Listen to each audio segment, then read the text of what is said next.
Buenas noches. Iniciamos de nuevo otro filandón y quería decir algunas cosas que tienen que ver con el día y también tienen que ver con Justo, principalmente. Con el día es verdad que cuando comuniqué a algunos de los participantes el día que era el filandón les recordé 20 de noviembre, que es un día con malísimos recuerdos o con buenísimos recuerdos. De hecho, hoy en León hay actos absolutamente contrarios por un lado y por otro, y aquí creo que también se va a hacer algún tipo de recuerdo a un 20 de noviembre de un año también de años señalados, ¿no?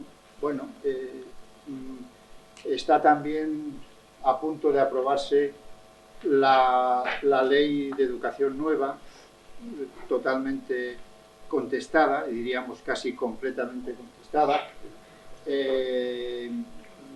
Prácticamente, si os dais cuenta, hoy hace también 2 años que fueron las elecciones del gobierno actual. Parece mentira la cantidad de cosas que se han hecho en 2 años. Se han hecho mal. Y se han hecho mal y además se han hecho sin ninguna posibilidad probablemente de recuperarlas, ¿no? Entonces, bueno, como casi nunca, yo creo que nunca he decidido el filandón en un 20 de noviembre, pues tampoco, en fin, que son cosas conocidas, pues recordarlas.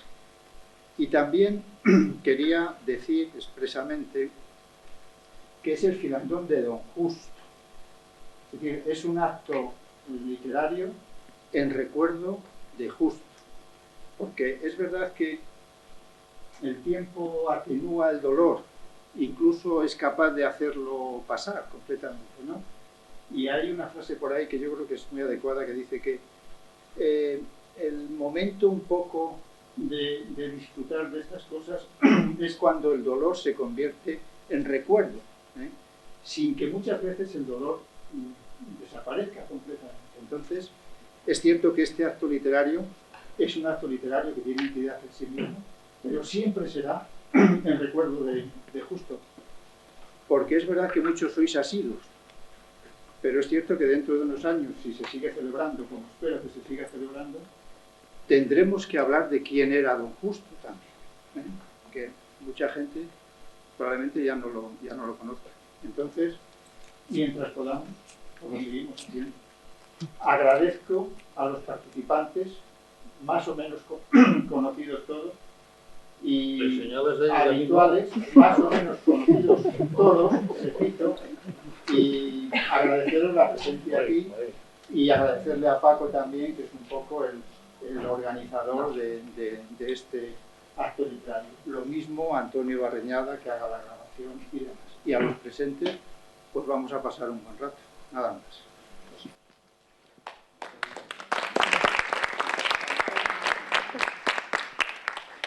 El maestro Pereira le dejó dicho a Fulgencio, no sé si lo cumplimos alguna vez, que él quería que el día que él se muriera, que se contaran cuentos. Y es verdad, pues a lo mejor esto de contar cuentos es la mejor forma de mantenerse vivos, los que los contamos y aquellos que están también en el recuerdo de los que contamos las historias. Bueno, pues voy a empezar yo, porque esto ya digo que es la liturgia. Bueno, ya he empezado, como se ve. Esto digo siempre que, claro, siempre cuando nos reunimos 3 o 4, el problema es cómo nos sentamos, quién habla primero, quién habla al final, que yo soy más importante que tú, hombre, y tal. Y siempre es difícil saber cómo organizar esto. Yo que iba para cura hasta que se me enredó la voluntad, pues aprendí que la mejor liturgia es la de los curas. Primero el subdiácono, después el diácono y después los presbíteros o presbíteros concelebrantes. Y así vamos a hacer. O sea que hoy voy de subdiácono. Pues llevo unos años que aquí José Gutiérrez Aláez me invita al filandón de la Semana Internacional, porque era cuando Fraga le dio el empuje. La Semana Internacional de la Trucha. Y yo digo que sí, porque casi siempre digo que sí, mientras no me pidan cosas que me llegan muy cerca. Y llevo unos años diciendo que sí, pero después digo, si no sé muy bien qué decir. También invitan también a Pedro, pero Pedro es que, claro, va para allá, conoce todos los ríos, les habla de todos los peces, juega, pesca más que ellos, y encima les gana al mus, y claro, con eso libra. Este año fue también Fulgencio, para que veáis que estamos siempre los mismos. Fulgencio no pesca, que yo sepa, pero yo creo que habla hasta con las truchas.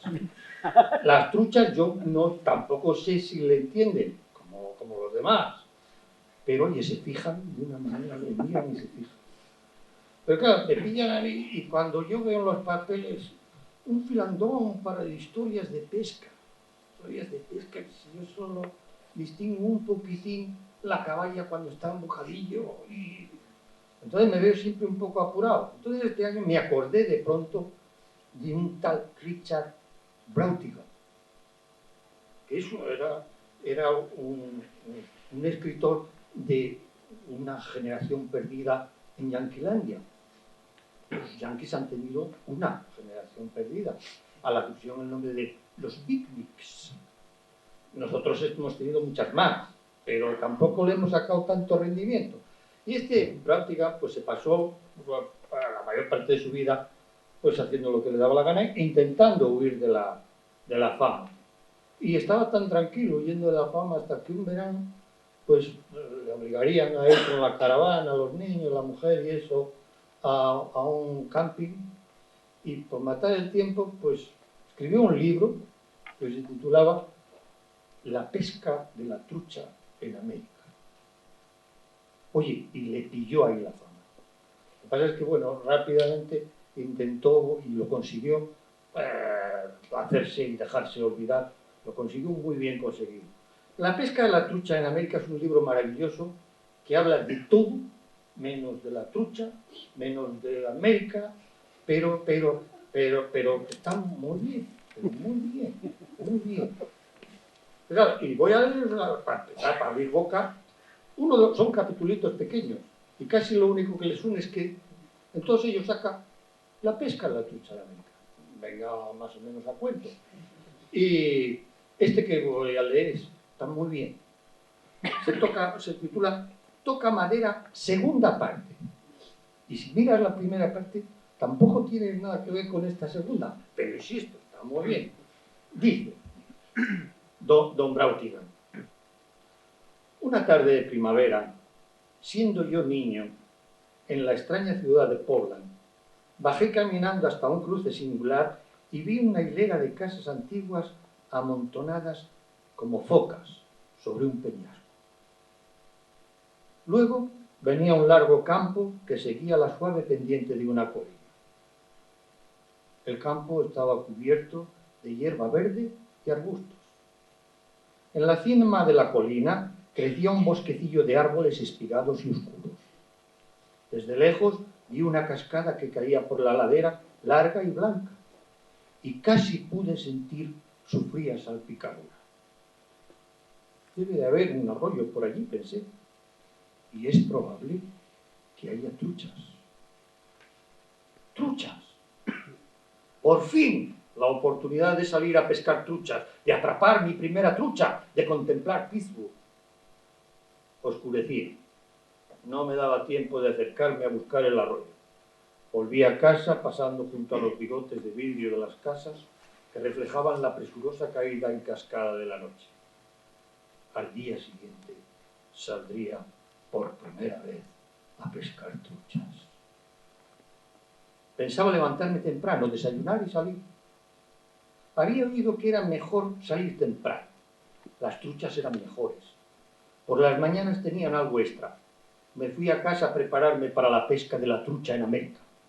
No tenía aparejos de pesca, así que tuve que recurrir a un aparejo de pega. Como de chiste. Se levanta el telón y se ve. Doblé un alfiler y lo até a un pedazo de hilo blanco. Y dormí. A la mañana siguiente me desperté temprano y desayuné. Me llevé una rebanada de pan blanco para usarlo como cebo. La idea era hacer bolitas con la miga blanda del centro y clavarlas en mi anzuelo de pantomima. Salí de allí y fui caminando hasta el otro cruce. Qué bonito me pareció el campo y el arroyo que se precipitaba desde lo alto de la colina por la cascada. Pero a medida que me acercaba al arroyo me di cuenta de que algo no iba bien. Algo le pasaba al arroyo, algo extraño. En su movimiento había algo que fallaba. Al final estaba lo bastante cerca para ver qué pasaba. La cascada no era más que un tramo de escalones blancos de madera que conducían a una casa entre los árboles. Me quedé allí un rato largo, mirando hacia abajo, arriba y abajo, siguiendo los escalones con la mirada sin poder creérmelo. Finalmente toqué mi cascada y oí el sonido de la madera. Al final acabé siendo mi propia trucha y comiéndome la rebanada de pan. Pues leyendo esto, digo, he encontrado un filón. Aquí he encontrado yo un filón. Y me decidí, no solamente para salir de ese paso, sino para el futuro, en escribir un libro por este estilo, que se titule, que ya tengo el título, La pesca de la trucha en León. Y llevo ya escrito el primer capítulo, que tiene que ver con aquellos cursos de verano para extranjeros que compartí con Justo y que para mí fueron, y yo creo que para él también, quizá los más ilusionantes de esta carrera profesional. Así que va por Justo. Los años de Frances, o la pesca de la trucha en León. La ciudad, fiel a su origen cuartelero, resistía dormitando entre aquello que queda de dos ríos y solo parecía despertar levemente del largo letargo del invierno cuando llegaban las francesas. Venían ellas a aprender el español y a enseñarnos las rodillas por debajo de sus faldas volanderas. No sé si don Ricardo Bullón logró enseñarle la importancia y novedad de la poesía de Panero o de Rosales en los ratos que vencían el sopor del mediodía. Pero en un intercambio equitativo aprendimos a imaginar pasiones arrebatadas y susurros en la lengua del pecado y de películas prohibidas. Fueron los años del francés y pasaron muy deprisa. Que después vinieron japoneses, alemanes, italianos y holandeses y hasta rusos. Y la rutina acabó con el misterio, con la pasión imaginada, con los intentos malogrados en la piscina del casino. Y le seguimos hablando de Unamuno, Valle Inclán y de los Titos de Corvillo. Mira, Serguei, este es el Órbigo, río truchero. Tú sabes lo que son las truchas. Sí, y sé que para estar buenas tienen que tener las tres ejes, frescas, fritas y frías. El narrador se dio cuenta de repente del camino y el tiempo recorrido desde aquellos veranos del principio. Pues ya está. Para el año que viene, si puedo, el capítulo segundo.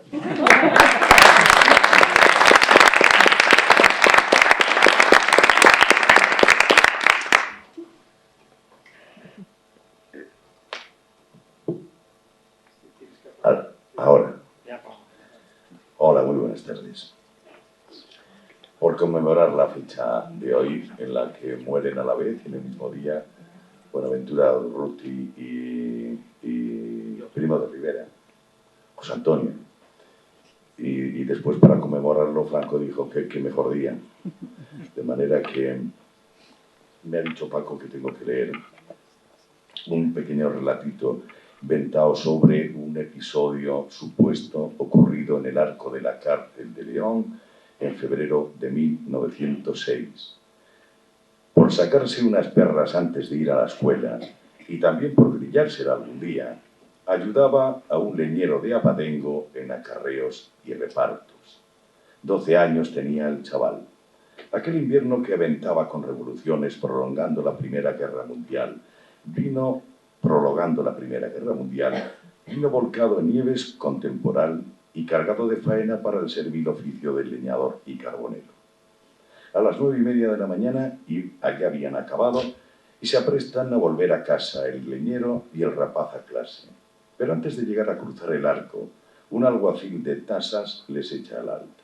Les detiene la marcha, a ellos y a los bueyes, que de por sí no hay que detener porque siempre caminan parados, y les pide documentos. Se lo reclama al leñero. Enséñeme la chapa, tengo que denunciarle.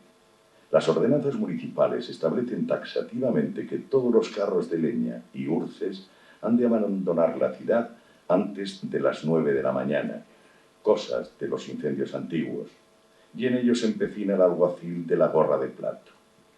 Alega el de Abadengo que su carro no es de leña esta vez, sino de carbón de cisco, puro carbón. Carbón que sale de la leña, sí, pero no es leña propiamente dicha lo que él trajina. De modo que aquí no cabe la ordenanza, señor agente, que está usted en un error. ¿Un error la autoridad? Hay multa, se monta escándalo, y rapaz y carbonero tienen asegurada la mañana en un calabozo municipal de tapial que hay en la calle de la Rúa, vigilado por guripas con un cepo en la sesera. Cuando le sueltan a la 1:30 de la tarde por ahorrarse el darles la ración de mediodía, el guaje mastica entre labios un «será cabrón, aquí no hay justicia». Guantazo en los morros y otra vez al calabozo. «¿Quién es tu padre, chaval? ¿Dónde vives?» Aquella tarde, reventado de ira, comenzó a nacer en todo lo hondo de sus furias un libertario rebelado, un anarquista. Buenaventura Durruti rumia y sueña hasta la madrugada unas 40 venganzas posibles y ajustadas a derecho natural. Y cumplido el rito del día, yo traía para hoy 2 historias sagradas que también las pide la jornada y el invierno. Noé vivió 950 años y cuando tenía casi 500 se pasó 120 años advirtiendo a su pueblo de que Yahvé tenía un cabreo cósmico que acabaría en desgracia. Ni puto caso. Y se rieron de él los 3 años que se tiró construyendo una barcaza en mitad de una paramera desértica. Vendrá un diluvio y esto será la mar. Vale, Noé, que sí, que ya te hemos oído. A Yahvé le crecieron las furias ante tanta oreja sorda y un martes por la tarde empezó a jarrear tanto que en 40 días quedó inundada hasta la cordillera del Himalaya. Vaya. Acabado el chorreo, un mes más estuvo el arca al garete sin avistar tierra, hasta que un domingo, creo, encallaron casi en lo alto del Ararat, montaña bruta de 5.000 metros entre Turquía y Armenia. Pero Yahvé no les mandó salir del arca hasta 150 días después. ¡Qué lata! Pasemos por alto el larguísimo tiempo que tuvieron que permanecer después en aquel islote que no tenía ni vegetación ni fuentes, devorándose, que comían. Digo yo que cabe esperar que, como tuvieron que comer, fueron Noé y la familia los primeros que empezaron a extinguir especies, porque algunos bichos se tuvieron que quedar en el viaje. ¿De qué comían? Hasta que descendió el océano, nada menos que 4.000 metros de altura que hay hasta la Vega Fértil, donde Noé se dedicaría a sus labranzas y rebaños.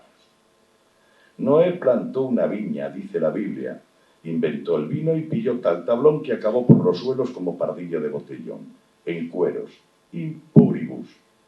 Entonces, dice el texto sagrado, su hijo Cam vio su desnudez y avisó a sus hermanos Sem y Jafet que no se sumaron al choteo y taparon las vergüenzas paternas. Al día siguiente se chivaron. Al saberlo, la furia de Noé fue casi divina, o sea, maldición bíblica fulminante. Pero no maldijo a Cam por mirar, sino a Canaán, su hijo. Y lo desconcertante es que ese hijo todavía no había nacido. ¿Y puede cabrearse tanto un padre porque le vea un hijo en bolas? No. Cam hubo de hacer algo más grave para desatar la terrible maldición que condenó al linaje de Canaán. Los cananeos, por recordarlo, son los palestinos, los que ocupaban Palestina. y les condenó al linaje de Canaán a ser esclavos, de Sem, qué casualidad, los semitas son los judíos, y de Jafet, que es el padre de los griegos, de los eslavos, de los jonios, de los de latinos o italianos y de los españoles. Vaya, el actual conflicto de Oriente Medio ya quedó dibujado entonces, estos hebreos que vistan. Pero resta lo más espinoso. La expresión ver la desnudez significa, según los exégetas, tener relaciones sexuales. Coño, ¿violó Cam a su propio padre? Ariel Álvarez Valdés, profesor argentino de Sagradas Escrituras, juro que esto es cierto, que este paisano existe, demuestra que Noé no maldijo a su hijo Cam porque le viera desnudo en su tienda tras el pedo que pilló al inventar el vino. Que vea en pelotas un hijo al padre no puede arrebatarle tanto como para maldecir a todo su linaje con más pestes furibundas que una gitana estafada. Así que lo de Cam tuvo que ser algo gravísimo y sexual. He aquí lo gordo. Pues el término ver la desnudez se utiliza reiteradamente en la Biblia por no obligarse a decir tener relaciones sexuales, que es lo que significa y ningún exégeta discute. Solo así se entiende el cabreo brutal de Noé al chivarle al día siguiente sus hijos Sem y Jafet la correría. Y a Cam le dijeron, pasa que cenas. Así las cosas, insinúa la Biblia que Cam, al ver a su padre borracho, desnudo e inconsciente, abusó de él. Ostras, ¿quiere decirse que al delito de incesto, el que más repugna a la Biblia, se sumó el de la homosexualidad? Por ahí podría ir el tiro o el cohete, pero no es probable. ¿Cuánto lo sentimos, Jorge Javier? Pero, porque el profesor Valdés, apoyándose en otras citas bíblicas, indica que la desnudez del hombre, este término, se utiliza también para nombrar a la esposa propia. Es decir, y aquí viene lo gordo, Cam habría violado a su propia madre. Quizá inconsciente y despelotada tras acompañar a Noé en aquel bebercio macabeo. Solo así se explica que el patriarca maldijera a Canaán, que no había nacido todavía, y no a Cam, que sería lo lógico. Pues Canaán sería el fruto de aquella relación de Cam con su madre, la esposa de un Noé que restauró el linaje humano tras el diluvio, coronándose ya desde un principio como un perfecto cornudo. Vaya, que no es plan. Y aquí es donde late la cosa política del relato. Los hijos de la tierra de Canaán, Palestina, son los cananeos, enemigos históricos de Israel. Su territorio se lo arrebataron los hebreos tras salir de Egipto con Moisés, asegurándoles a ellos que era su tierra prometida y les echó, con lo cual estamos en una repetición. Pues vale, y ya usurpada la tierra de los cananeos, de los palestinos entonces, los israelitas guerrearon también con todos sus vecinos, con los filisteos, con los babilonios, con los asirios, ismaelitas, moabitas, amonitas, agrienos, amalecitas y los madianitas. Pero es que no tenían amigos y Yahvé les ayudaba. No es forma de empezar. Lo inquietante, sin embargo, es que esa vieja y fea historia sigue así, igual y sin remedio. Bueno, y me vais a perdonar que yo haya traído aquí estas historias, pero como los filandones eran como nosotros, se repetían tanto y las historias eran las mismas, cuando había un poco de tedio, la abuela echaba mano de la historia sagrada y le decía al nieto listo y repera que leyera algún pasaje para moralizar. Y es que os he visto cara de que necesitáis mucha moralización. Gracias.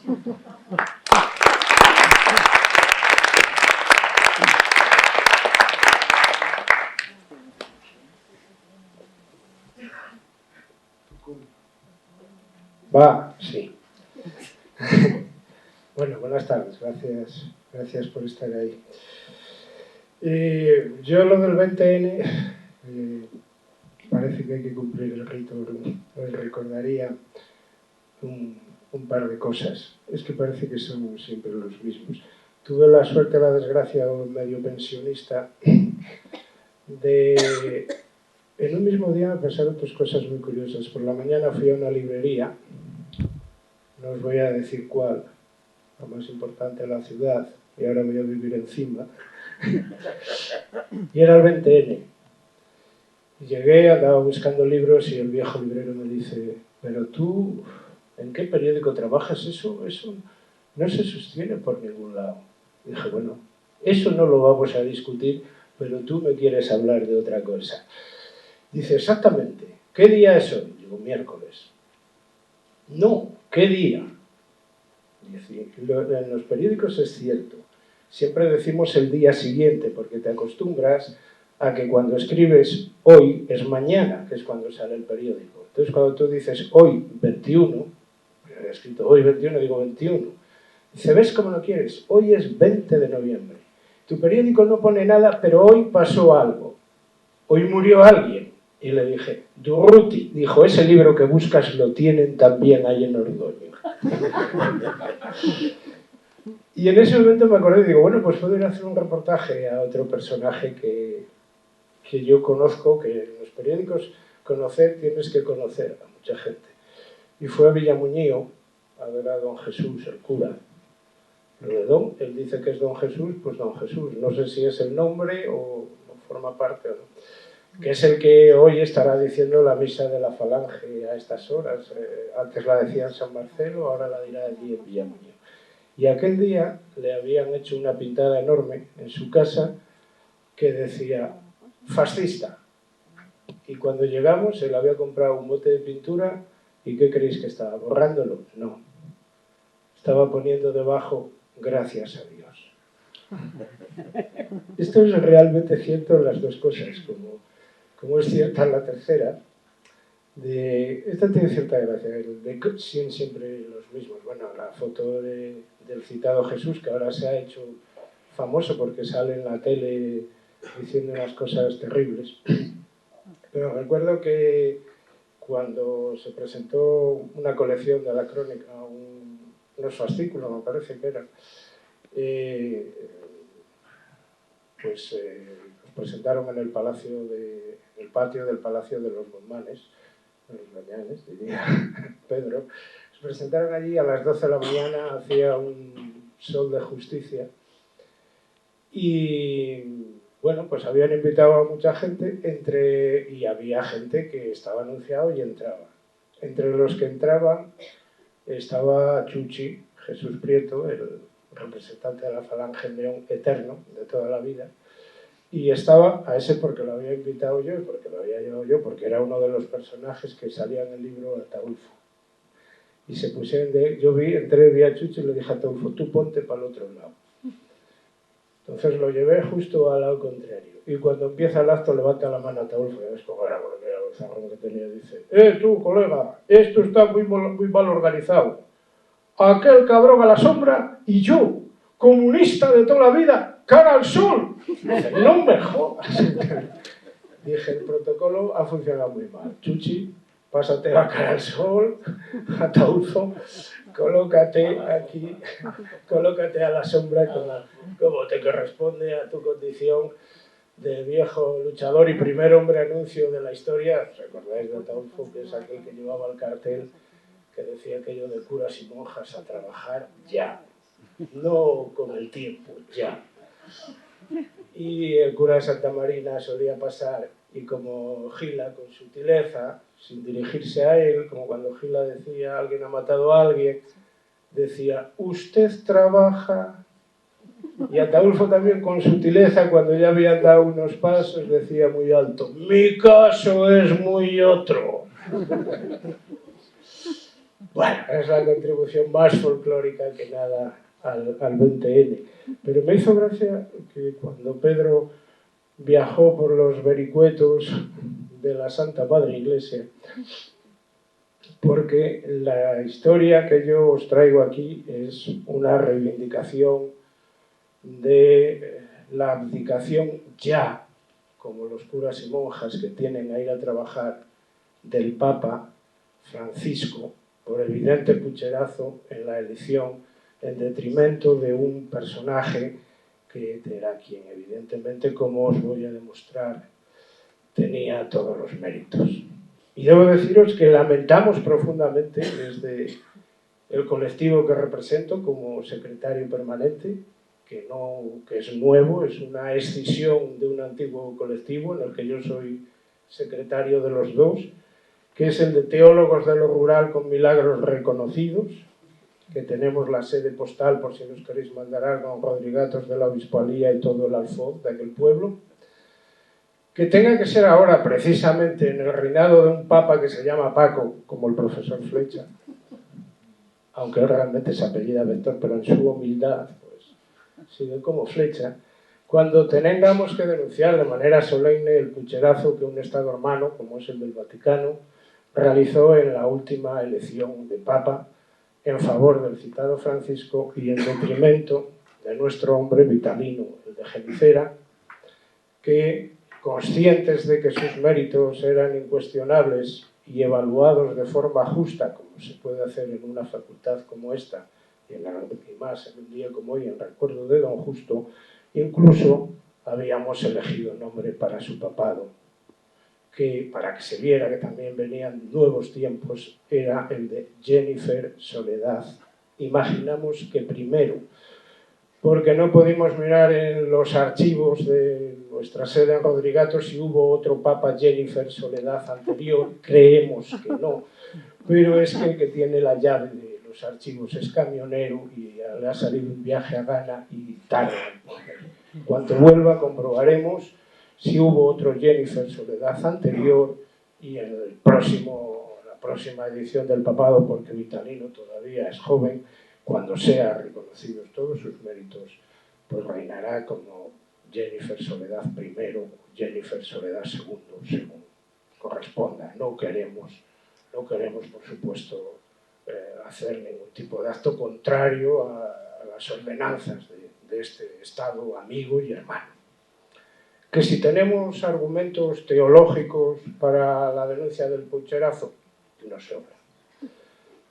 Yo, en mi calidad de secretario, no como persona física, diría que tenemos muchísimos.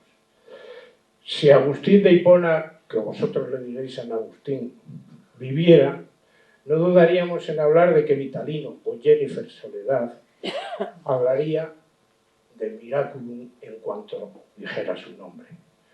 Pues su vida está plagada, concretamente, de hechos no explicables por las leyes naturales que solo pueden ser atribuidos a la intervención sobrenatural de origen divino, que es la definición exacta de milagro. Incluso en la clasificación que Tomás de Aquino hace de los milagros, que pueden ser sobrenaturales o sutiles, para mí que desde aquí de donde sacó Gila su forma de entender la vida, sale también bien parado nuestro Vitalino, pues los tiene de ambas facturas. Y os voy rápidamente a hacer una exposición de los hechos y su argumentario, cuáles son los puntos en los que basamos la solicitud. Primero, tiene experiencia como Papa. Algo que hasta Benedicto XVI nadie tenía, pero dado que Benedicto XVI no ha escrito todavía su biografía como Aznar, pero no parece que quiera volver, el primero en la orden sucesoria debía ser Vitalino, que tiene experiencia ya como Papa.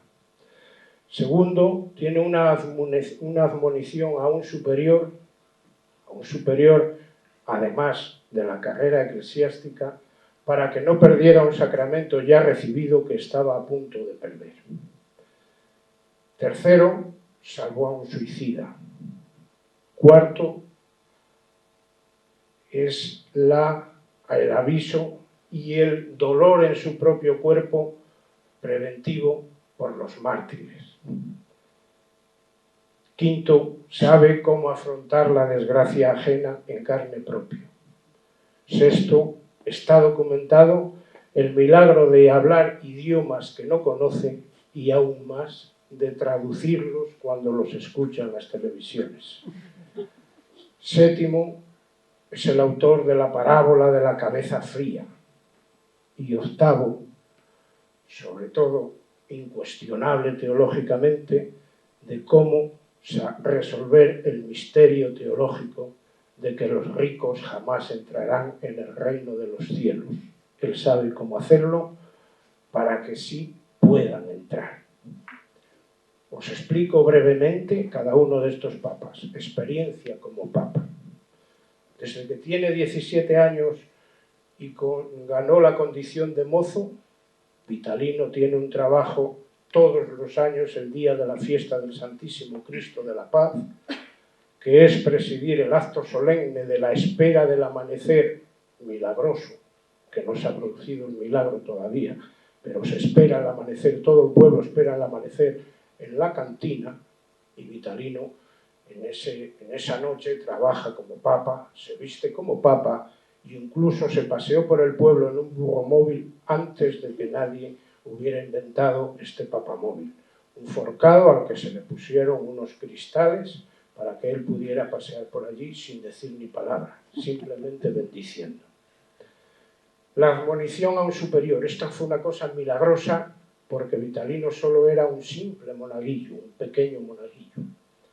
7 años se cree que tenía, tal vez 8. Iniciando el uso de la razón. Viajó con los hombres mayores del pueblo y con el arcipreste que estaba allí, porque cuando los teleclubs mandó Franco unas televisiones, la de su pueblo la mandaron a Canseco. Entonces viajó una comisión a Canseco a solicitar la televisión y Vitalino, como monaguillo del arcipreste, les acompañó. Cenaron en Canseco, como iba el arcipreste, cenaron bien, buen vino, copioso, volvían y a la vuelta con las curvas por allí, por el vallico, el arcipreste don Jeronímides dio en vomitar. Y cada 15 metros había que detenerse. Y vomitaba y vomitaba. Y cuando ya parecía que aquello no tenía fin, Vitalino tuvo una iluminación y le dijo al presidente del pueblo: Joaquín, dale aceite de hígado de bacalao, que este hombre está a punto de echar la primera comunión. Entonces le dieron el aceite, se paró aquella enfermedad y don Jeronímides no vomitó la primera comunión, que es un hecho teológicamente castigadísimo. ¿De cómo salvar a un suicida? Pues en esa misma noche de espera del milagro matutino, a las 6 de la mañana, cuando el más joven del pueblo, Vico, no pudo haber ligado con la única moza que hubo en la fiesta, y a él le pareció que aquello era un desprecio terrible, después de pensarlo mucho en la ventana, a la helada, se levantó, fue a la barra y dijo muy solemne: tomad lo que queráis, que me voy a suicidar. Entonces todo el mundo quedó, chaval, rapaz. Miraron para Vitalino y dijo Vitalino: vamos a ver, empezando por aquí, Larios con Coca-Cola, Gordons con tónica, Bifite, whisky solo, un orujo blanco y una tónica para este rapaz. Claro, hombre, Vitalino, que se va a suicidar. Dice: no, dejarlo, quiere invitar, que pague, y que pague varias rondas. Dice que los pobres no se suicidan. Y exactamente, gastó todo el dinero y empezó a decir: no me queda ni un puto duro. Se le olvidó la novia y el suicidio. Dolor preventivo por los mártires. En la misma noche, pero ya al amanecer, con las luces salidas, aparece José Luis, pesicolo para todos. Aparece y dice: ingreso en la Benemérita. Me voy a incorporar al cuerpo en Jaén hoy mismo. Y vengo a deciros adiós. Claro, aquellas horas, toda una noche de oración, de espera, transidos de emoción, buen orujo. Pues se metieron, esto era los años 80, con la banda terrorista campando por sus fueras, con profesión terrible. Dieron en decir: José Luis, piénsalo, que tú eres un valiente. Tú eres un valiente. Tú nada más salir pides Bilbao. Ni los barrios ni hostias. Bilbao. Y te vas a ellos. y haces una limpia, estamos seguros, pero te matan. Y entonces Juanjo, que era el ayudante de Vitalino, unos lagrimones le caían. Dice, lo estoy viendo, el féretro, la bandera, el tricornio, don Samuel con el coro cantando la misa, el señor obispo presidiendo, el ministro del Interior. Y en ese momento una luz cegadora entró por el teleclub y Vitalino habló. Y dijo, José, ¿sabes lo que te digo? No puedes ir para héroe. No está la iglesia para que venga el ministro del Interior. Con estas goteras no te puedes morir. ¿Qué van a decir de nosotros? Oye, José le hizo caso y fue y se metió a chofer. Por eso dice Vitalino ahora, míralo el cabrón. Lo mandamos para héroe y se metió a chofer. Pero así salvó la vida. Dice, el milagro de hablar idiomas que no conoce e incluso de traducirlos. Cuando Vitalino trabajaba de papa y salía por los cristales superiores del móvil, cantaba unas cosas que no se entendían nada. Al final decía, mea. Y bueno, la gente aprovechaba, decía, lo ha dicho el Papa. La gente aprovechaba porque, claro, un poco cargados sí iban, pero todo lo demás no se entendía. Decía, ¿qué idiomas hablan? Pero cuando nos visitó Juan Pablo II, que se bajó en el aeropuerto de Madrid, se apeó por aquellas escaleras, se arrodilló, besó el suelo, se levantó y dijo aquello de memento homo, quia pulvis et in pulverim reverteris. Todos miramos y dijimos, Vitalino, ¿qué nos ha dicho el Santo Padre? Dice Vitalino, pues parece que ha entrado en razón. Dice, polvo que no echas, polvo que no recuperas. Nos pareció que hablaba con sabiduría Vitalino. Dijimos, esta iglesia es la nuestra. La parábola de la cabeza fría. Claro, esas noches de espera por el milagro, un año, otro, el milagro no se produce. El héroe se nos mete a chofer. El suicida empobrece. Pues entonces empezamos a dudar, como dudaron tantos apóstoles, y le dijimos, maestro, ¿qué hacemos? Y entonces, como ya estaban vacías, abrió todas las neveras que se ponen para las fiestas y todas en fila, las abrió y dice, meter ahí la cabeza. Metimos la cabeza y nos fue diciendo a los 10 minutos, sacar las cabezas. Dice, y ahora tomar la decisión que queráis, porque será una decisión que la habéis tomado con la cabeza fría. Dice que es lo que se necesita, no calentarse, hay que mantener siempre la cabeza fría. Y después ya sobre todo, lo que creemos que es incuestionable que deba Vitalino ser, con el nombre de Jennifer Soledad, nuestro próximo Papa, fue cómo resolver, cómo poder hacer viable que don Amancio Ortega, que es de Bustongo, ¿cómo va a ir al infierno por ser rico? No puede ser, no puede ser. Entonces, ese capítulo que Pedro analizó es más difícil que un rico entre en el reino de los cielos, que un camello entre por la hoja de una aguja. Dice Vitalino, esto es que hay que llevarlo por parejas, como la Guardia Civil. Y es que él esto lo venía practicando desde siempre. Vitalino, como hombre entregado a Dios, solo tenía 3 vacas y 2 ovejas. Pero el día de la fiesta, cuando la Diana recorre el pueblo y vienen todos los veraneantes y todos los de afuera, parece que ser pobre es una cosa que no cotiza bien. Entonces él, para evitar aquello, cogía a Miguelín el indiano, que le fue muy bien en México, vino multimillonario, se ponía a su lado y me decía, reportero, haznos una foto, que por parejas somos los más ricos de toda la contorna. Dice, si nosotros dos, sin tener yo un duro, somos los más ricos de la contorna, ¿por qué Miguel y yo, a las puertas del cielo, vamos a ser diferentes?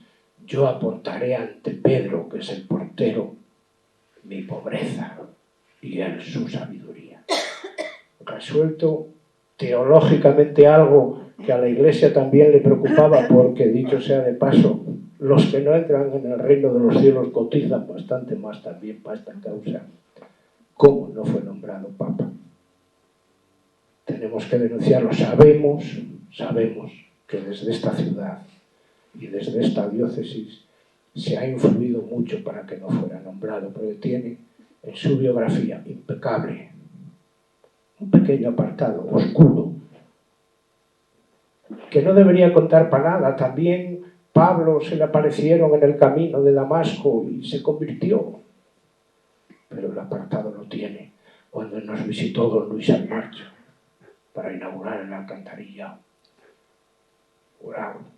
Fue don Luis Almarcha, Vitalino era el presidente, soltero, cómo no, entregado a Dios desde pequeño.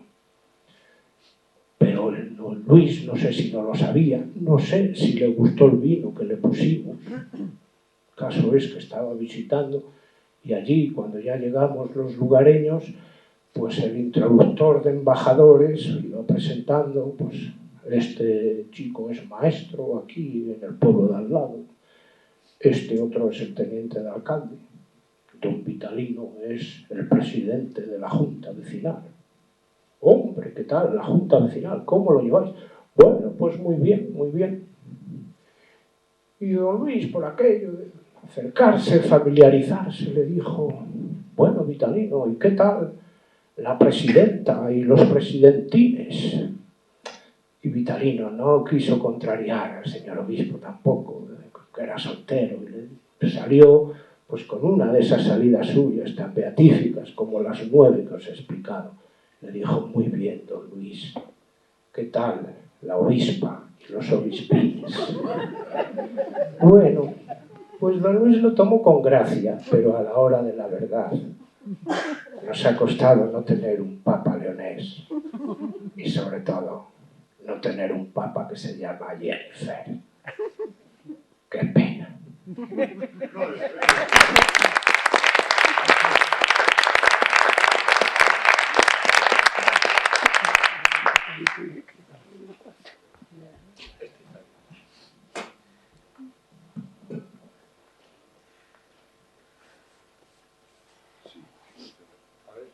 Sí, ahora sí.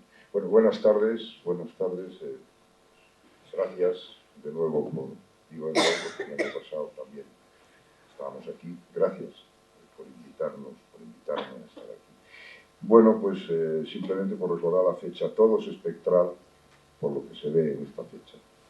Es decir, todas las cosas de las que habéis hablado tienen que ver con el mundo de los espectros, incluida desde luego la nueva ley de educación. Entonces yo quería este año, pues, en esta ocasión, el año pasado estoy hablando de unos tipos musicales que yo veía por la calle y situaciones que tenían que ver en común, todas ellas apelaban al sentido más o menos musical del oído, ¿no? Yo quería este año ir a una zona más espectral, algo que tenga que ver con el relato de apariciones, los sueños, eso que escalofría porque está ahí y no está ahí mismo. Es un tipo de relato que aparece cada tanto, nunca se va. Hace muy pocos días estábamos en Santiago de Compostela y entramos en la colegiata de Santa María la Mayor y Real de Sá, ese extraño edificio torcido, con un interior dominado por lo que Lovecraft llamaba una geometría errónea, maligna.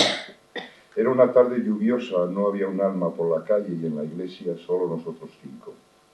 En medio de la penumbra húmeda dimos una vuelta completa, pero al llegar a un sarcófago, a la izquierda del altar mayor, un bulto muy borroso, pero ilustrado por la humedad, como si supurase, como si sudase, los 5 sentimos la necesidad imperiosa de salir de allí, al aire libre.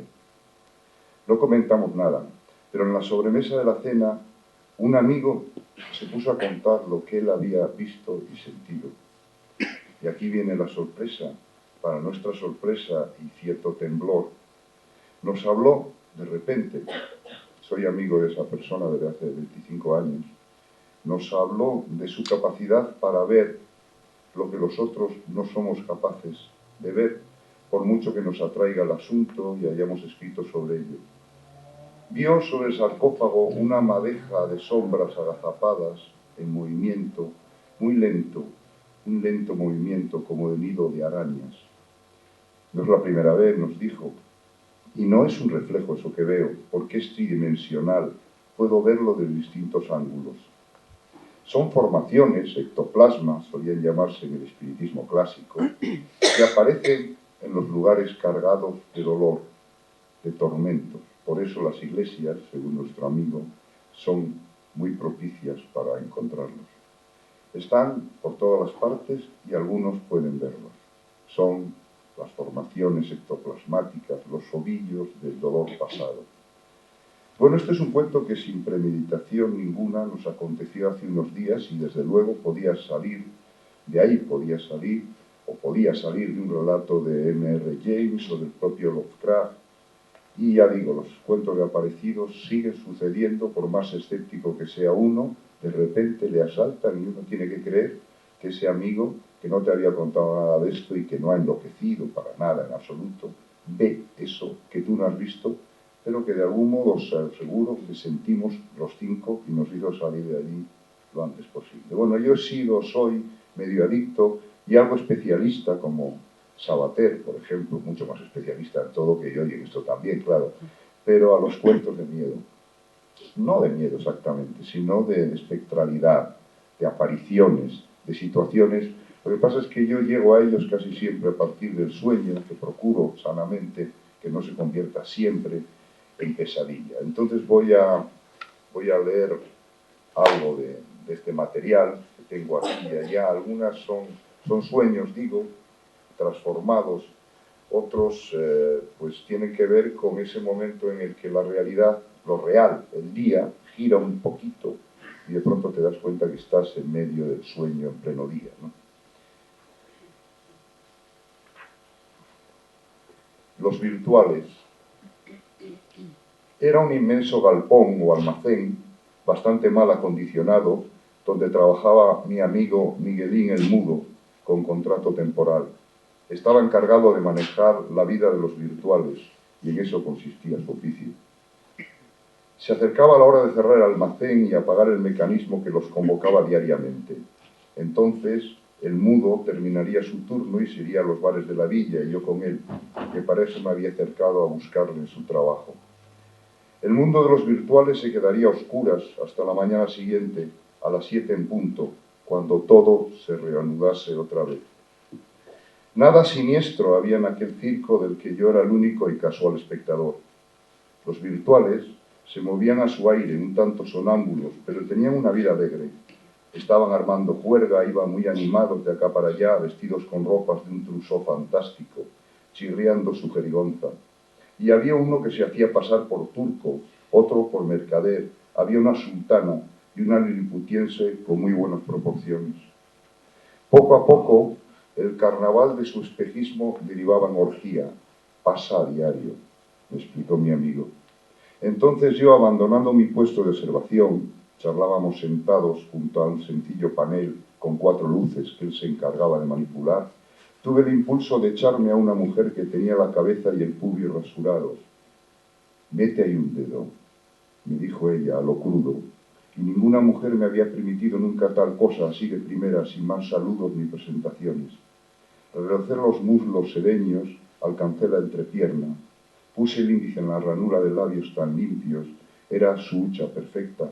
No puedo ver una alcancía en el mercado de los alfareros ni oír esa palabra sin pensar en lo mismo. Lo introduje. Aquello estaba espumeante de dulce flujo, pero metí más adentro y un detalle me alarmó. Con la punta del dedo, como un topólogo que va buscando una protuberancia precisa, alcancé a rozar algo, un botón de madera tal vez, madera, muy redondo y muy suave. Supe que solo podía ser madera lo que yo estaba tocando. La virtuala seductora con pinta de egipcia, era solo un modelo muy primitivo y tosco, puro armazón de madera recubierto con el forro tibio, con el esplendor engañoso de una piel joven. Mi amigo ya andaba mirando el reloj, iba preparándose para cerrar su puesto, pero yo sentía una rebeldía, una resistencia de todos ellos a sumirse en su noche. Se lo comenté. Es también lo normal, fue su respuesta. Me asomé a uno de los grandes ventanales del hangar y vi venir a lo lejos una tropa de otros sonámbulos. Estaban cruzando los campos sembrados que rodean la villa y no parecían darse mucha prisa. No te merece la pena apagar a estos, le dije a mi amigo, por ahí vienen sus compadres a reforzarnos. Los sobrevenidos se envolvían en una especie de sábanas blancas. ¿Son virtuales verdaderos o son fantasmas de muertos?, se me ocurrió cavilar, porque al ver las sábanas pensé en mortajas. Puede ser, seguí pensando, que por el mundo virtual vuelvan los muertos, vengan a vivir su nueva vida entre los vivos, sean resucitados deseosos. Puede que la virtualidad haga de frontera entre la muerte y los deseos.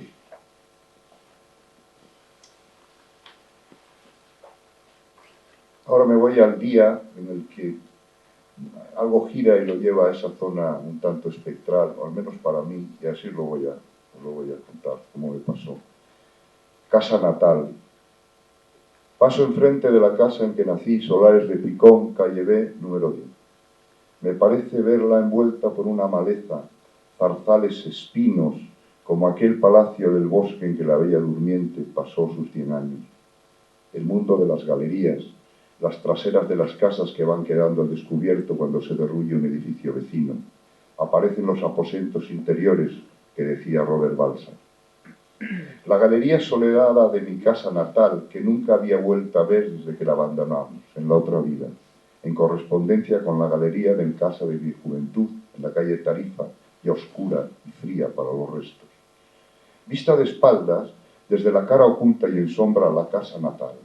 30 años después descubre su espalda, y a mí también me ha crecido la espalda, la jaula de las costillas, la gravedad.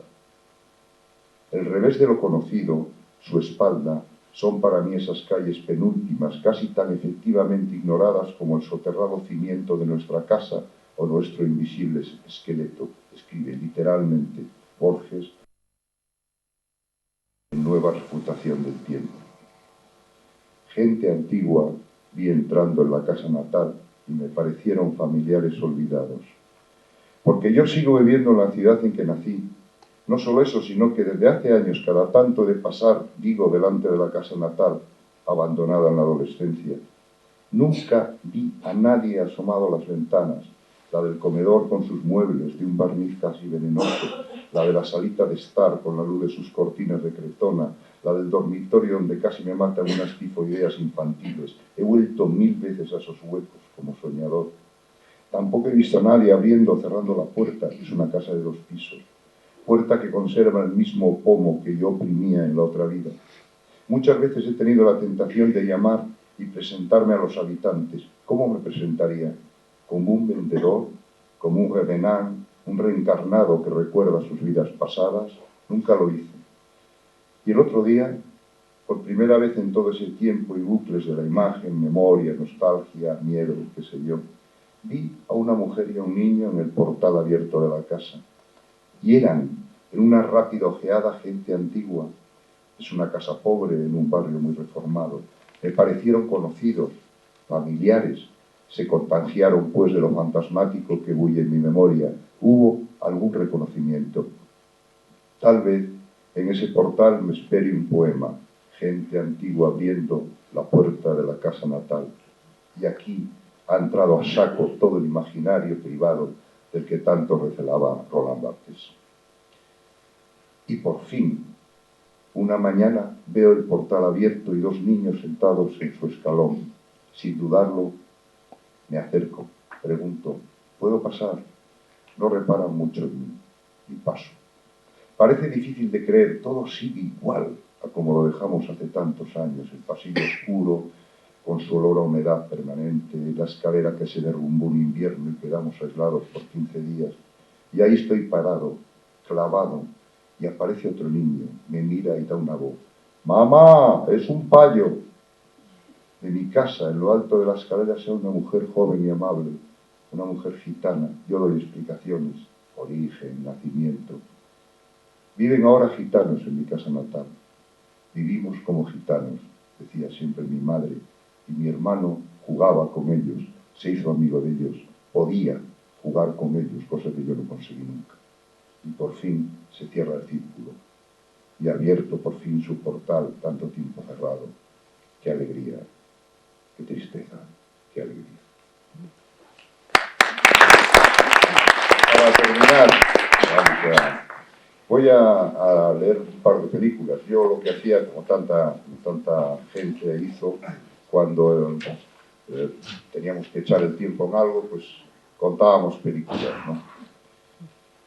Como dice Buñuel, los sueños son el primer cine que inventó el hombre, y dice muy bien Buñuel, incluso con bastantes más recursos que el cine mismo, ¿no? Bueno, son películas que yo cuento, o se cuentan, dos personajes de este libro que se llama Disolución del Nocturno, y uno al otro le va contando películas para aligerar un poco su noche. Uno es un dormido, el otro es un despierto, se intercambian los papeles y se cuentan películas. Entonces voy a contar un par de películas para terminar. Voy a leerlas, pero como si las contase, como tantos, digo, contamos las películas cuando el cine era fuente permanente de cine, de sueños y de cuentos. Cine Marín. Drácula, Terence Fisher, con Christopher Lee y Peter Cushing, 1958.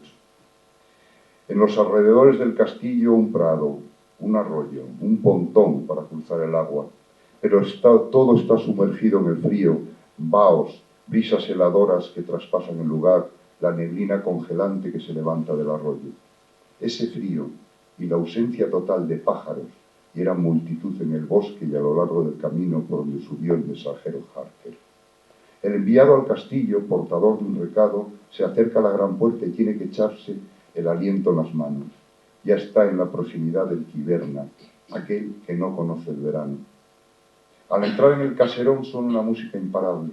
Harker no puede menos que oírla, se le mete en los oídos y allí hurga. Es una cinta sin fin, rechinante, pura distorsión del gregoriano.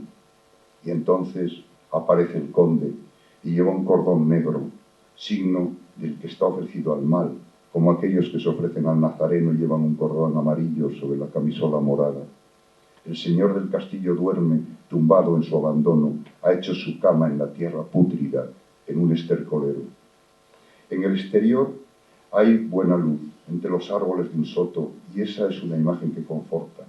Pero aparece la carroza fúnebre, el mismo coche de los muertos con los caballos empenachados que atravesaba mi ciudad gótica allá en la infancia, muy despacio.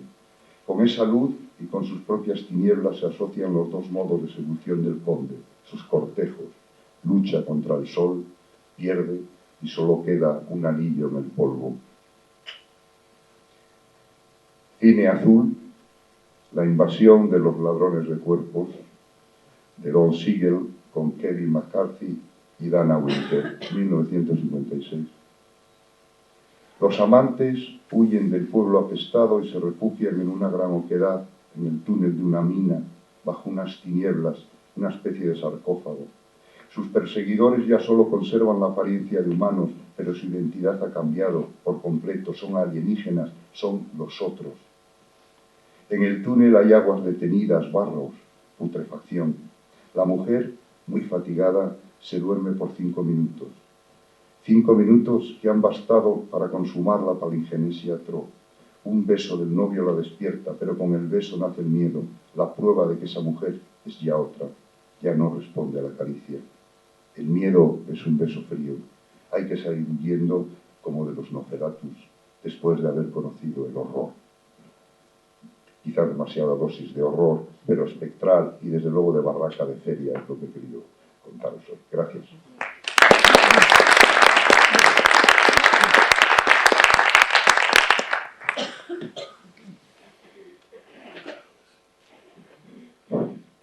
Bueno, buenas noches. Sí, 20N, muchos espectros. Yo también me acuerdo de Justo, me acuerdo de José, el niño que jugaba con gitanos. Decía Oscar Niemeyer, el gran arquitecto, a vida é corta demais. La vida es demasiado corta. Lo dijo a los 104 años. No puede ser que no hablemos hoy un poquitín de estos hombres de Harrison. ¿Se acordáis de la serie? Los hombres de Harrison. Y llegaban unos seres en una camioneta vestidos de azul. Decían, Anamato, la sanidad. Jesús, tú, que no se mueva ni Dios. Una ley de huelga. Alberto, la justicia, que no puedas reclamar. Y tú ver al tejado, acaba con la educación. Y así lo van haciendo, poquito a poco. Seres venidos de otros mundos. Espectros muy reales. Tu Montoro, acaba con todo. Apuntando cositas, ¿no?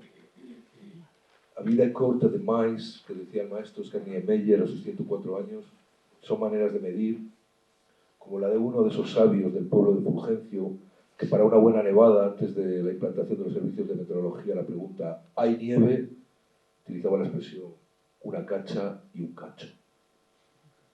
Pero para sabiduría de la vida, la de los actores.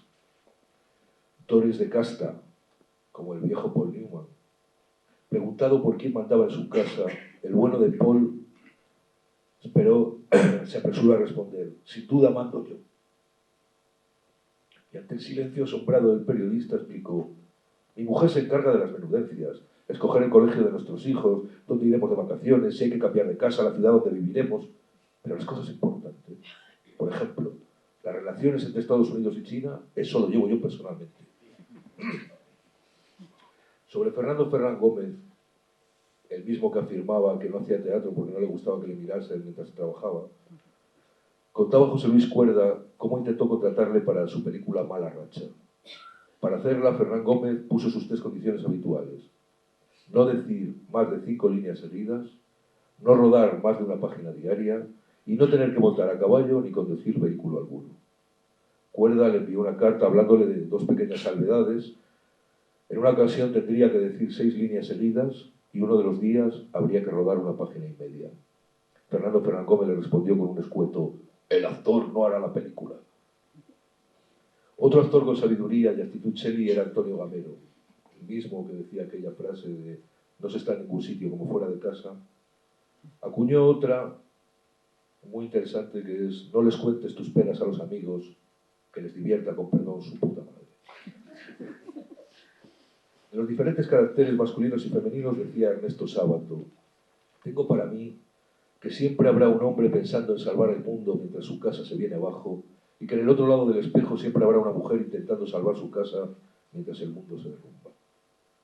Hablando de casas, leí un anuncio pegado sobre una máquina de tabaco en un bar que decía se pintan casas a domicilio. Me trajo a la memoria aquella otra anécdota de Juan Ramón Jiménez cuando vinieron a preguntarle a unos pintores ¿de qué color quiere que le pintemos la casa? Y Juan Ramón respondió, pues pregúntele al vecino de enfrente, que él la va a ver más a menudo. Recuerda Walter Benjamin aquella frase de Robert Balser, me aterroriza pensar que pudiera tener éxito en la vida. Intenta uno aprender de los sabios y de sus mayores. Ambas condiciones las tenía el profesor José Luis San Pedro, cuando decía aquello de don José Luis, le preguntaban a sus 90 años, ¿qué tal anda? Solía responder con ironía, pues ya ve, aquí, tan jodidamente. Hemingway dejó escrito en algún lado, en apenas 2 años aprendí a hablar, pero he tardado casi 60 en aprender a callar. Alguien dijo que a pesar de tantas redes y tanto adelanto, la radio es el medio de comunicación del futuro, y yo le creo. También oí decir a un amigo que con tanto empeño en utilizar el 3D en el cine, iban a acabar por descubrir el teatro. Hablando de cine y de teatro, el ínclite Fernando Sabater contó en una conferencia, no sé si fue en aquello que llamaban Teatro Emperador, o fue en lo otro, aquello que llamaban Obra Social y aquello que llamaban Caja España. Bueno, era por aquello que llamaban el centro. Sabater contaba de 2 cabras que estaban pastando y caían 2 rollos de película de un avión. Una de las cabras empezaba a triscar el rollo y la otra, con cara de sufrimiento, le preguntaba, ¿qué tal está?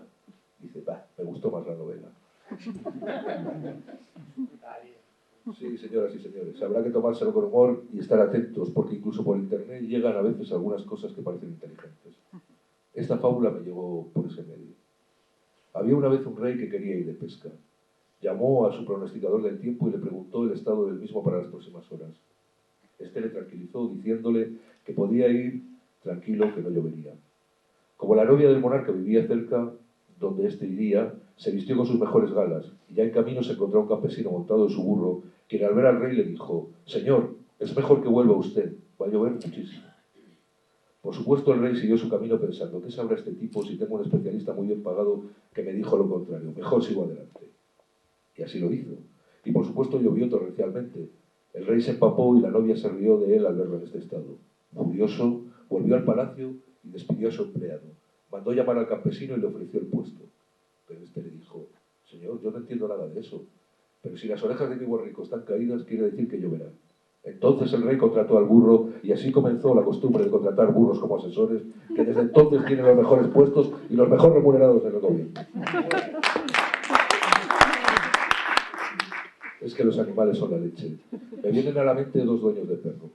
El primero, en Cistierna, se llamaba Amable y cuenta que le ponía al perro una soga de más de 20 metros con el argumento filosófico de que la libertad del perro era relativa. En Olleros, mi pueblo, cuenta mi madre que había un tipo que le ponía un reloj en la pata al perro para que supiera que ahora tenía que volver. En un club de jazz oí decir a un batería que lo único que se diferencia un contrabajo y un ataúd es que en el primer caso el muerto está fuera. Oí responder al brujo en un programa de televisión ante la pregunta: ¿cuál es el peor público? Se quedó pensativo y dijo: ¿el peor público? El que no está. Me pareció curiosa la revelación de que cuando hay inundaciones catastróficas lo primero que falta es el agua potable. Nos contaba un amigo común sobre el fotógrafo Virgilio Bieiter, un hombre especialísimo que os recomiendo que busquéis cosas sobre él. Virgilio Bieiter. Es un fotógrafo que hacía fotos de aquellas, digamos, consuetudinarias para enviar a la familia, para de recuerdo. Gente que estuvo recorriendo toda Galicia durante toda su vida y haciendo unas fotos súper especiales, pero vamos, con unos motivos de lo más normales, ¿no? Con el tiempo se fue conociendo su obra a través de la recopilación que sus hijos habían hecho de todos aquellos retratos y se descubrió que era un gran fotógrafo. Ya de mayor, en algunas instituciones culturales se le hizo una exposición retrospectiva.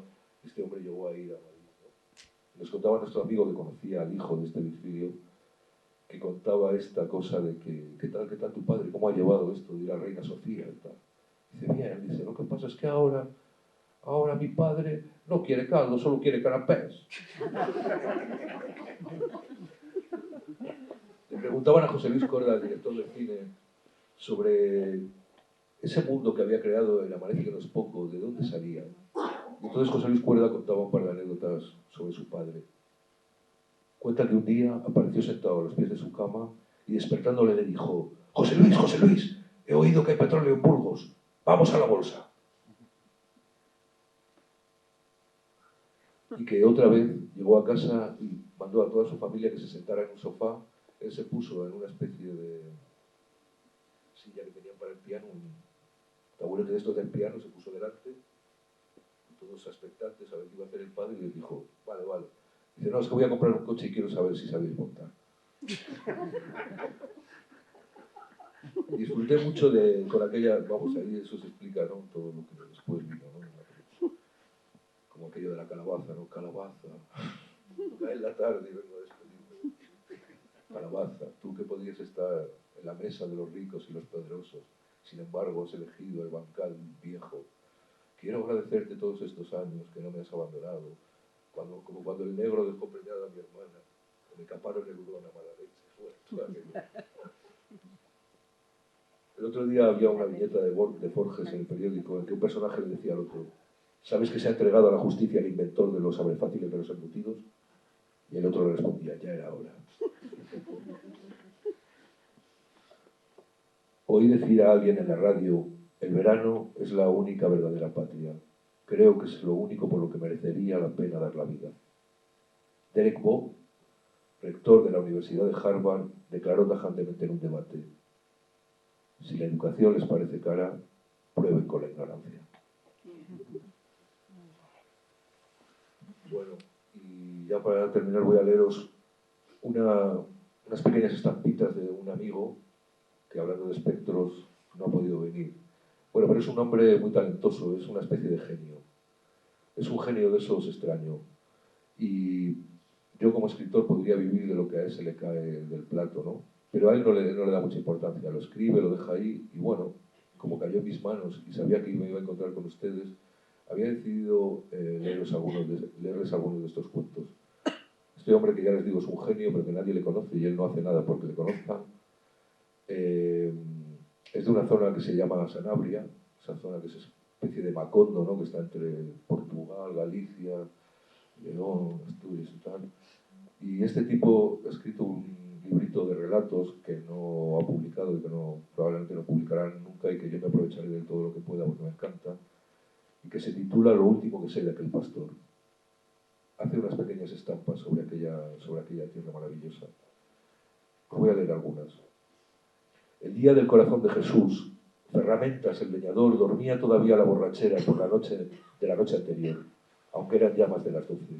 Al pasar la procesión por delante de su casa, todos miraban a través de la ventana abierta. Se le veía tumbado boca arriba sobre el camastro con la ropa de faena puesta, y parecía imposible que el bullicio de la calle no lo despertara. Todo el pueblo lo vio. Nadie podía resistirse a echar una mirada hacia el interior, de donde salían unos ronquidos que no se dejaban ensordecer por la algarabía de la fiesta. Una docena de hombres y otras tantas mujeres, también algunos niños, seguían una imagen de Cristo que 4 feligreses llevaban a hombros sobre unas andas.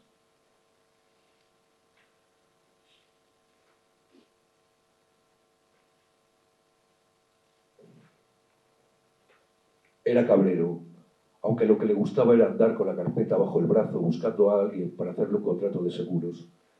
Querría aprovechar los estudios que los tenía, por algo le dieron una representación del ocaso. Pero como no fuera la pobreza, ¿qué íbamos a asegurar? Así que ni él pudo ir a más, ni nosotros pudimos ir a menos. De lo que se cuenta de los reinados, nadie se pregunta si es verdad o mentira. El caso es contar historias una vez al año. Nada de mujeres ni niños, solo hombres. Los que hayan entrado en quintas y de ahí para arriba. Se mata una ternera y se llena una cuba de tinto. Así empieza. Lo que dura tiene una condición, que se acabe al mismo tiempo la carne y el vino. Si ya no queda bebida, hay que traer otra pipa. Si falta carne, se mata otro animal. Esa es la ley del reinado. Nadie se puede ir hasta que el último trago arrastre la última tajada.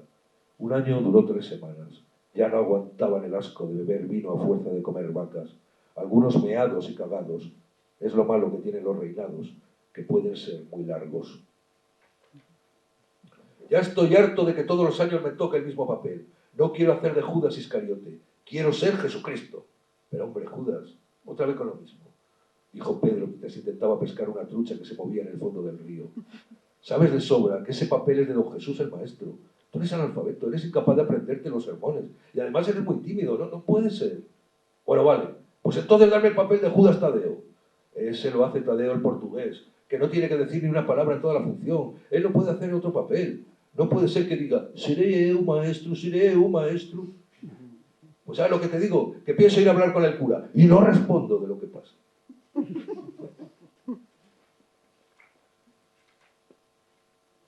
Era María Manuela, la guitarra, pero nosotros la llamábamos la mujer centauro porque nunca la habíamos visto bajada del burro.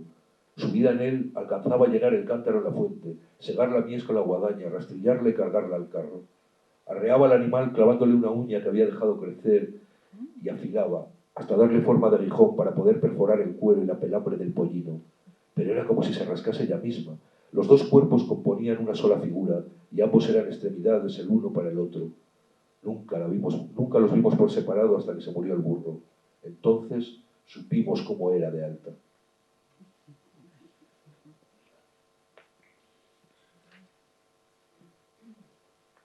Y toda la discusión era que si son mejores para dormir las almohadas de lana o las de plumas.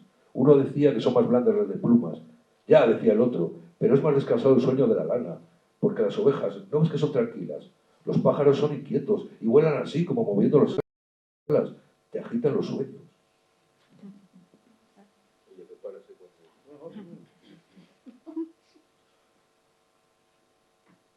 El olor acre de la pana mojada, las manos frías en el pizarrín, la dentela de la tiza, los renglones donde se sujetaba el miedo, la letra I con su cagadita de mosca, el interior siniestro de la cartera, el castigo de los sábados por culpa del catecismo, barrer la escuela, el recreo de al lado del cementerio, los saballones arrimados al brasero, una lata de escabeche, los saballones escribiendo con la punta de los dedos, los saballones detrás de las orejas escuchando al maestro. Ya lo creo que me acuerdo de la escuela. Nunca se me olvidará aquel día, en el recreo, que oímos a don Tomás dar voces: ¡Cogerlo, cogerlo, que no se escape! Al hombre, haciendo un esfuerzo, se le escapó la dentadura. Un perro la cogió como si fuera de verdad un hueso y salió corriendo. Estuvimos mucho tiempo riéndonos, embobados con la cara que se le quedó, y lo puteábamos. La cogimos con decirle: es que no le entendemos lo que dices, señor maestro, es que no le entendemos lo que dices. La luz apagada y la ventana solo ligeramente entreabierta, como si hubiera quedado sin cerrar por un descuido, o la hubiera abierto el aire. Una pequeña abertura le bastaba. Desde la calle nos advertía la vigilancia. A veces parecía oírse en el interior una leve tos o el ruido sigiloso que hacen las tijeras bien afiladas, y entonces pasábamos callados. Pero Saturnina siempre estaba allí, al acecho de las palabras, retazos de conversaciones desprevenidas, como un cazador furtivo, con toda la confianza puesta en su trampa, esperando que alguien pasara hablando distraídamente.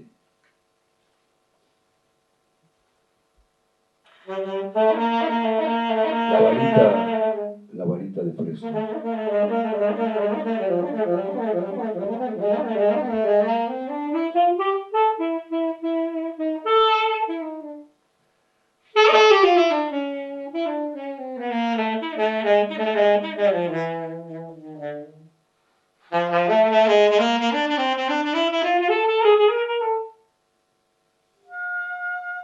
La varita de fresno era la medida del largo. En ella una muesca marcaba la medida del ancho. Mientras la ponía sobre el mostrador, el hombre que había entrado en el comercio pidió que le cortaran un cristal. En una manga de su chaqueta vieja brillaba una cinta negra recién cosida.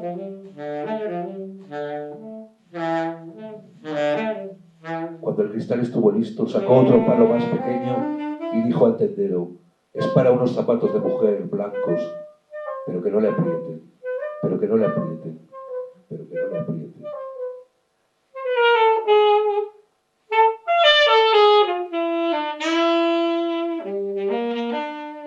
Delante de mi casa hay un prado.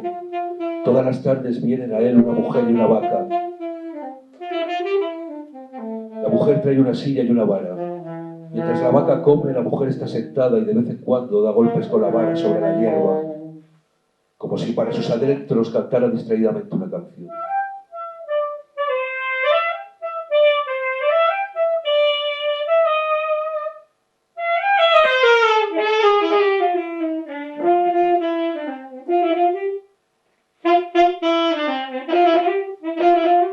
Pero tiene una expresión, la postura o algo, que parece que mentalmente estuviera mirando un álbum de fotos. A veces la vaca muge y la distrae. La mujer siempre dice lo mismo: no te vayas tan allá, bonita, que ya nos vamos.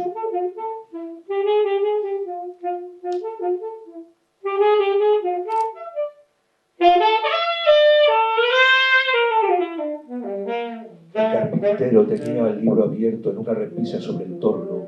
Mientras torneaba las peonzas, él leía. Cuando acababa, una hoja la arrancaba y la tiraba.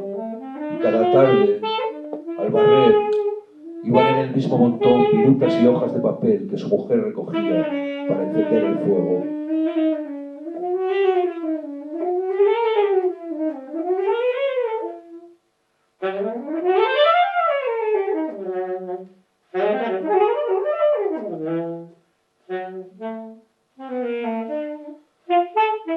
La columna de los portugueses venía andando desde tras los montes, cruzaba la frontera y en cada bifurcación del camino se dividía en dos una y otra vez hasta desaparecer disuelta en hileras de nubes. Como el río que se dirige aguas arriba hacia sus muchos manantiales, los segadores subían la cuesta hasta la primera plaza y allí volvían a separarse en grupos. Allí volvían a separarse en grupos para tomar las distintas calles y continuar la disgregación. Unos cogían a 3, otros a 4 o a 6. Las cuadrillas pasaban a los corrales y cada hombre buscaba un rincón donde tender su manta. Después se hacía de noche y todo el pueblo dormía con tanto silencio. Parecía que los portugueses aún no habían venido. Un año no vinieron y ya no volvieron. Se hizo de noche y el pueblo quedó en silencio. Un silencio que vendían andando desde tras los montes, cruzaba la frontera y en cada bifurcación del camino se dividía en dos, una y otra vez, una y otra vez, una y otra vez, hasta llegar a cada uno de nosotros, como el río que se dirige, aguas arriba, hacia sus muchos manantiales.